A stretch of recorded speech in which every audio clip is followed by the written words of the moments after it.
Meet the Aghoris, the people that eat human flesh. Now, viewer discretion is advised, as images and videos near the end of this video may be disturbing to some viewers, but worry not, I will provide a warning before showing any of those images. And with that, let's get into today's video.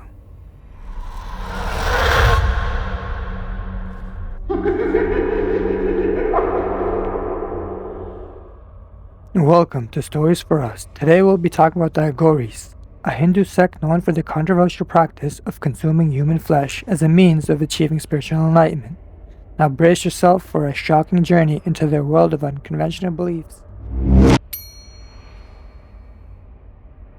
They can be found living on Indian cremation grounds and wear little to no clothing at all. This is done to get rid of the concept of shame. They also cover and smear ashes all over their skin, so they have a very distinct look. The Aghoris are a Hindu religious group that are a small but dedicated community that has been around for centuries.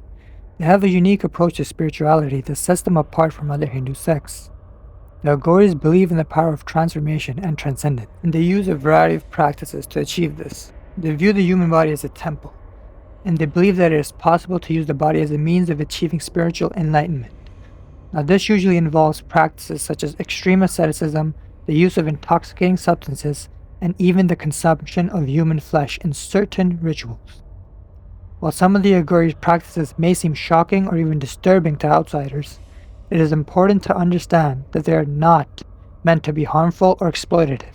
Rather, they are seen as a way to break down mental barriers and achieve a deeper understanding of the self and the universe, and to free one from societal conditioning.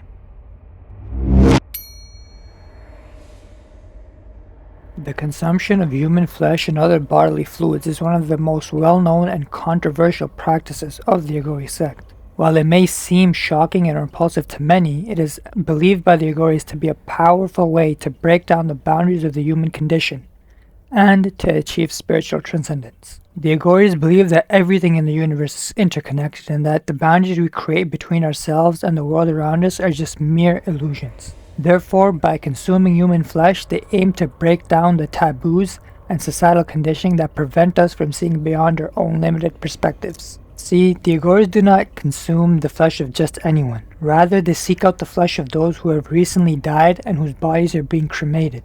Now, it's important to note that the members of Aghoris are much more active during the night. This is actually when they perform a lot of their ceremonies and rituals, and not 10 p.m. at night, it's more like 3 a.m. at night. So really at night. Now this practice begs the question, where are the Aghoris getting this flesh from? Where are they getting this human flesh to feed on? And the answer to that lies in the Ganges River in Varanasi, India. Now traditionally Hindus cremate their dead bodies, but many communities also follow a practice known as Jal Parva. Now in Jal Parva, this is a practice of floating in the river the dead bodies of children, unwed girls, or those who have died from infectious diseases or snake bites. It's also to be noted that many poor people actually can't afford cremation, and so they're sort of forced and left to the option of either burying the body, or they wrap the body in white muslin and push it into the river.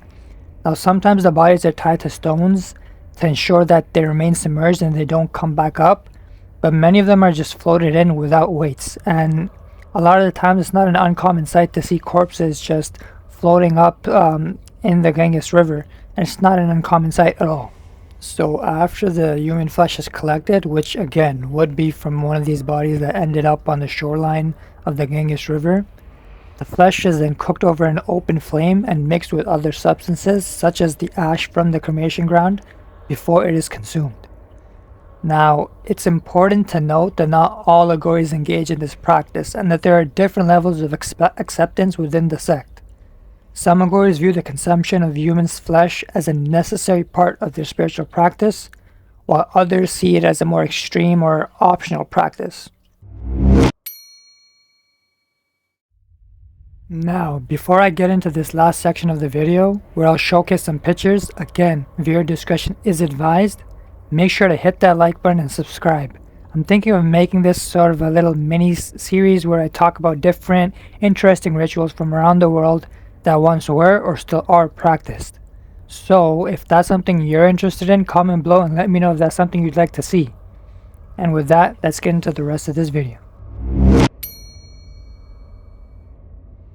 Now, before I show you any photographs or videos, I have to preface this by saying that there are indeed photographs and videos of Aghoris, but it is to be noted that many members of the Aghoris who have been asked to eat human flesh on camera by TV producers were told that the practice is so sacred that a true Aghori would never agree to it.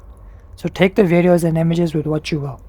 Additionally, I have to say that the consumption of human flesh is illegal in many countries and is widely considered to be unethical and harmful.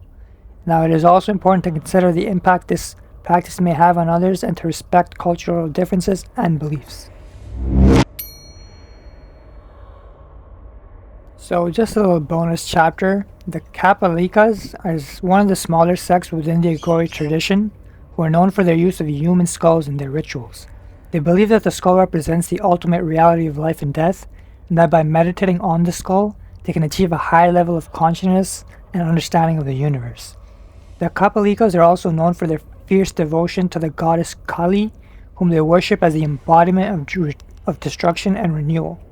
The Kapalikas are a smaller, more specialized sect within the Aghori tradition, but they also share many of the core beliefs and practices of the broader Aghori community.